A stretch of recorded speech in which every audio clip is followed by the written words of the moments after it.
நகரங்கள் மறுசீரமைப்பு தொடர்பான பல்வேறு நடவடிக்கைகளை அரசு மேற்கொண்டு வருவதாக வீடமைப்பு மற்றும் உள்ளூராட்சி துறை அமைச்சர் கோர்மிங் இன்று நாடாளுமன்றத்தில் தெரிவித்தார். இத்திட்டத்தை அமல்படுத்த முக்கிய சட்டங்களை திருத்தம் செய்ய வேண்டி இருப்பதால் இது குறித்து நாடாளுமன்றத்தில் அமைச்சர் விளக்கம் அளித்தார். நகரங்களை புதுப்பித்தல் என்பது நகரவாசிகளை வெளியேற்றுவதாக பொருள்படாது என்றும், மாறாக அங்கு வாழும் மக்களுக்கான அனைத்து அடிப்படை வசதிகளும் அருகாமையில் அமைவதற்கு வழிவகுக்கும் என்றும் அவர் கூறினார். 30 ஆண்டுகள் அல்லது அதற்கும் மேலான கட்டிடங்களை அடையாளம் கண்டு இந்த புதுப்பித்தல் மேம்பாட்டு பணிகள் மேற்கொள்ளப்படும் என்று அவர் கூறினார். நகரங்களில் 50 விழுக்காடு கட்டிடங்கள் கட்டப்பட்டு நிதி நெருக்கடியால் முழுமை அடையாமல் இருப்பதாகவும், சம்பந்தப்பட்ட கட்டிடத்தின் உரிமையாளருக்கு கட்டிடத்தை முழுமையாக கட்டி முடிக்கும்படியாக உத்தரவை அரசு வழங்கும் என்றும் அவர் கூறினார். அப்படி நிறுவனம் மறுத்தால் சம்பந்தப்பட்ட கட்டிடத்தை அரசு முழுமையாக கட்டியதும் அது அரசு பொதுமக்கள் சேவை அலுவலகமாக மாற்றும் என்கிற திட்டம்தான் இந்த நகர திட்டமிடல் மசோதா என கோர்மிங் விளக்கமளித்தார். கல்வி அமைச்சர் ஃபத்லினா சீடேக் 30 நாட்களுக்குள் மாணவர்களின் பாதுகாப்பை உறுதி செய்ய நடவடிக்கை எடுக்க வேண்டும் என்றும், அல்லது தனது பதவியை ராஜினாமா செய்ய வேண்டும் என்ற கோரிக்கையை முன்வைத்து கல்வி அமைச்சின் தலைமையகத்தின் முன் கிட்டத்தட்ட 20 பேர் கொண்ட குழு இன்று ஆர்ப்பாட்டம் நடத்தினர்.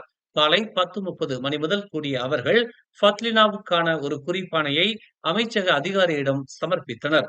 பள்ளிகளில் அதிகரித்து வரும் பகடிவதை கொடுமைகளை சமாளிக்க ஃபத்லினா எந்த உடனடி பயனுள்ள நடவடிக்கைகளையும் எடுக்கவில்லை என்று அவர்கள் குற்றம் சாட்டினர். மாணவர்கள் தாக்கல் செய்த பகடிவதை அறிக்கைகளை ஆராய சுயாதீன பார்வையாளர்கள் குழுவை அமைக்க வேண்டும் என்றும், அதன் கண்டுபிடிப்புகள் வெளிப்படையாக விளம்பரப்படுத்தப்பட வேண்டும் என்றும் அவர்கள் வலியுறுத்தினர். மேலும் பள்ளிகளில் ஆலோசகர்களின் எண்ணிக்கையை அதிகரிப்பதன் மூலம் உளவியல் சமூக ஆதரவு அமைப்புகள் அமைக்கப்பட வேண்டும் என்றும், அனைத்து பள்ளிகளிலும் சிசிடிவி கேமராக்கள் போன்ற கூடுதல் பாதுகாப்பு நடவடிக்கைகள் நிறுவப்பட வேண்டும் என்றும் அவர்கள் கோரிக்கையை முன்வைத்தனர். அதிகாரத்தின் அகம்பாவம் மிகுந்த காலம் முடிவடைய வேண்டும் என்று பிரதமர் டதஸ்ரீ அன்வார் இப்ராஹிம் வலியுறுத்தியுள்ளார். நிர்வாகம், நீதித்துறை ஆகியவற்றில் கட்டுப்பாடற்ற அதிகாரம் சட்ட அமைப்பின் நேர்மையை ஆபத்துக்குள்ளாக்கி பொதுமக்களின் நம்பிக்கையை சிதைக்கும் என்று அவர் எச்சரித்தார்.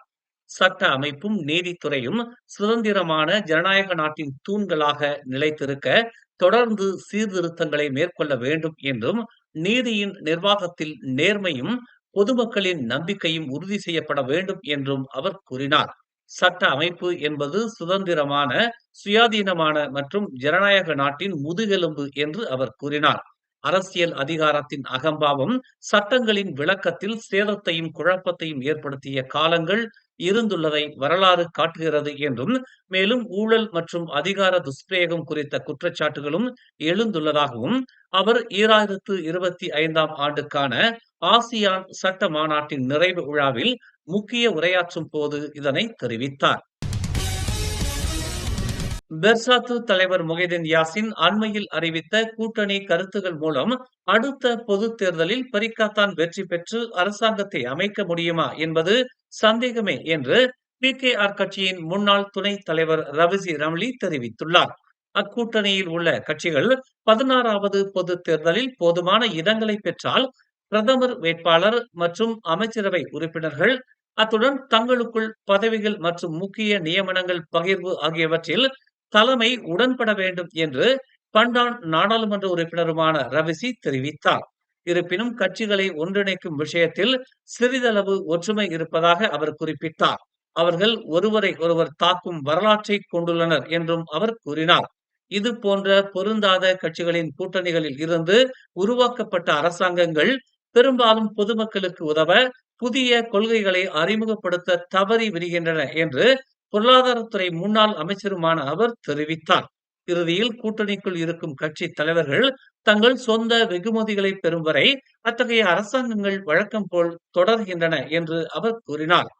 பாஸ், பெர்சாத்து மற்றும் கெராகான் தவிர பெரும்பாலான கட்சிகள் தேசிய அளவில் குறிப்பிடத்தக்க இருப்பை கொண்டிருக்காததால் 16வது பொதுத் தேர்தலில் வெல்வதற்கு போதுமான மக்கள் ஆதரவை திரட்டுவதில் கூட்டணி வெற்றி பெறுமா என்பதை தீர்மானிப்பது கடினம் என்று ரவிசி கூறினார். ஜொகூர் பொந்தியானில் உள்ள ஒரு தனியார் பல் மருத்துவமனை தேசிய கொடியை தலைகீழாக தொங்கவிட்டதை அடுத்து உள்ளூராட்சி மன்றத்தால் 30 நாட்களுக்கு அம்மருத்துவமனையை மூடுவதற்கு உத்தரவிடப்பட்டுள்ளது.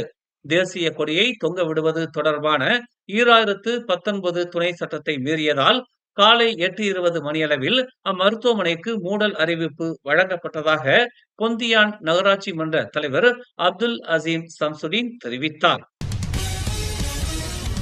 அரசாங்கத்தின் மீது சுமத்தப்பட்ட அவதூறான கூற்றுகளுக்கு பெரிக்காத்தான் நேஷனல் தலைவர் முகிதீன் யாசின் மன்னிப்பு கேட்க வேண்டும் என்று பிரதமர் டத்தோஸ்ரீ அன்வார் இப்ராஹிம் இன்று வலியுறுத்தியுள்ளார்.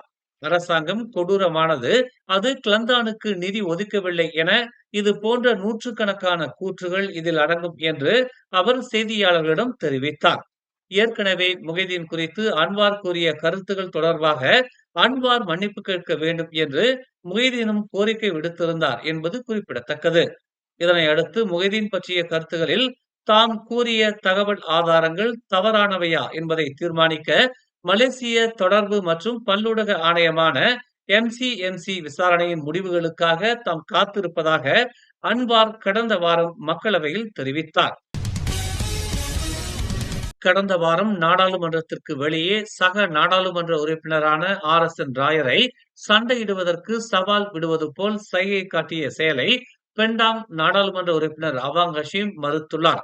இச்சம்பவம் தொடர்பாக கடந்த திங்கட்கிழமை மக்களவையில் இருந்து 10 நாட்களுக்கு இடைநீக்கம் செய்யப்பட்ட அவர் நாடாளுமன்றத்திற்கு வெளியே தாக்குதல்கள் குறித்து எச்சரிக்கையாக இருக்குமாறு ஜெலுத்தோங் நாடாளுமன்ற உறுப்பினர் RSN ராயருக்கு இது ஒரு நினைவூட்டல் மட்டுமே என்று அவர் கூறினார்.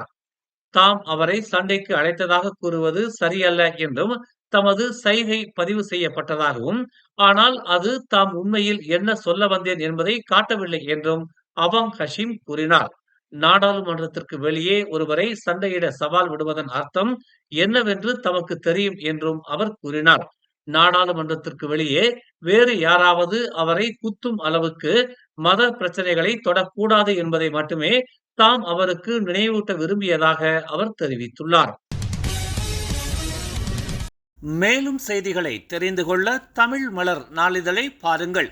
உடனுக்குடன் செய்திகளை தெரிந்து கொள்ள தமிழ் மலர் இணையதளம், தமிழ் மலர் செயலி மற்றும் மலர் டிவி யூடியூப் சேனலை வலம் வாருங்கள். எங்களோடு இணைந்திருக்க மலர் டிவியை பதிவு செய்து கொள்ளுங்கள். உறவுகள் மகிழ்ந்திட விருப்பம் மற்றும் பகிர்வு சேவையை சொடுக்கிடுங்கள்.